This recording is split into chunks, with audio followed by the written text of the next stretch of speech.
Welcome back to The Edge and our story based in Cape Couve. Local reporter Artemis has met with the town controller who has encouraged her further research. Let's see what she's learned. Welcome to Cape Couve. I'm David Roberts. This is Cape Couve, Episode 4. Rosalie sat at the table, poring over a ledger, her brows furrowed. She sighed. Tenemos un problema. It was the end of the summer season, and Rosalie was going over the books for her namesake restaurant, Rosalie's. It hadn't been a busy summer, as it turned out, and their oyster sales were less than they had hoped. Her husband, Gregorio, sat nearby, watching her, knowing she would figure things out, knowing that even if it all failed, they would find a way to make ends meet. The winter season brought in a different kind of tourist to Cape Couve, a smaller, less freely spending crowd. So they always saved up in anticipation of this slowdown. But did they save enough? Not to worry, mi princesa, said Gregorio as he reached for her hand, smiling at Rosalie, who he always saw as having the aura of angels. We will make it work. She smiled back. Gregorio was so sweet and so clueless. If left by himself, he would starve, as he would give away what he had to clothe and feed others around him. Such a big heart. No matter. She squeezed his hand. Sí, mi amor. She thought.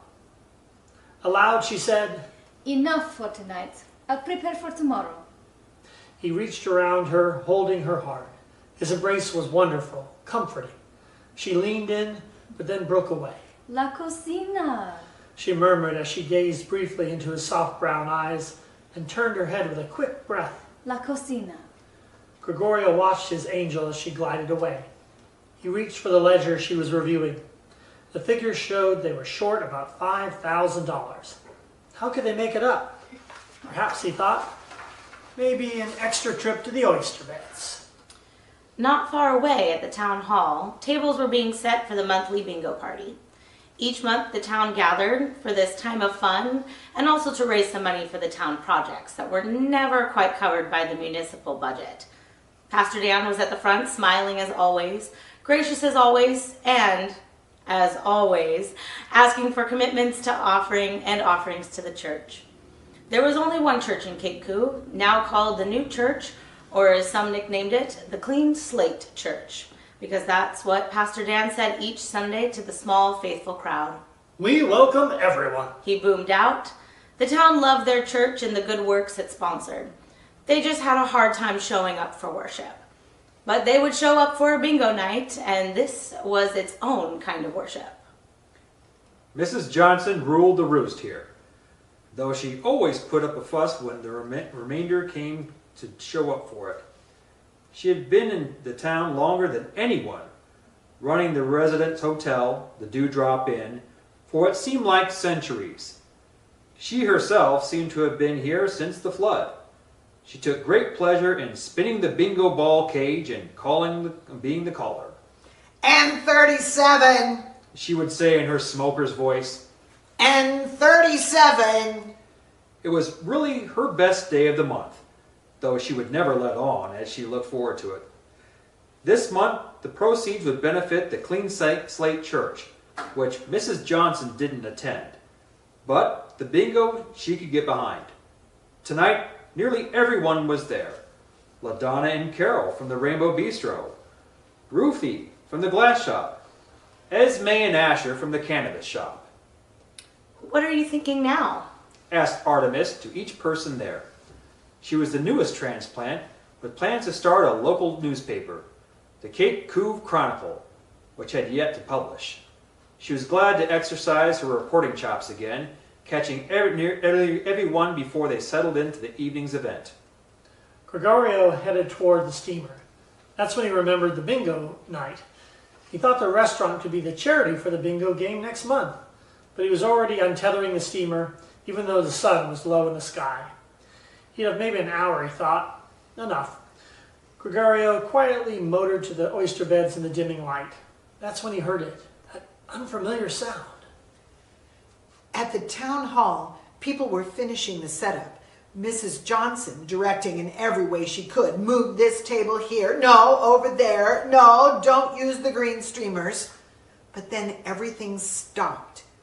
It was a sound they almost never heard, a warning they rarely even practiced for. It was the tsunami horn. At that moment, the door flung open. Rosalie stood there looking wild. Mi esposo! She was shouting. Mi esposo! A slow rumble began to rise from the crowd, and with it, a throat-tightening panic. Cries of, "What'll we do? Where is he? What's the plan?" Rosalie pointed to the pier, and so instead of rushing away from the sea, the crowd rushed toward it. Gregorio heard the alarm and had turned the steamer around, but in his hurry had foundered on a sandbank. He was familiar with these waters, and it frustrated him that he got caught. He jumped out of the boat and started pushing it towards the channel.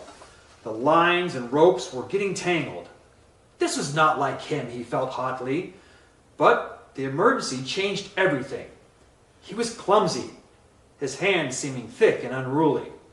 He needed to get back, away from the sea, back to his Rosalie. He stood on the sandbar and pushed, but the steamer wouldn't budge. He could feel hot tears on his cheeks.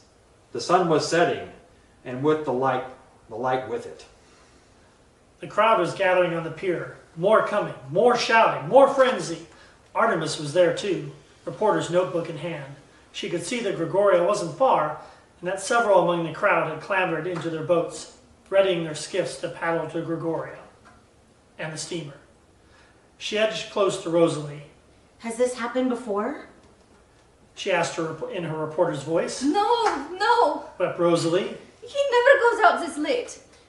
Did you feel an earthquake? No, nothing.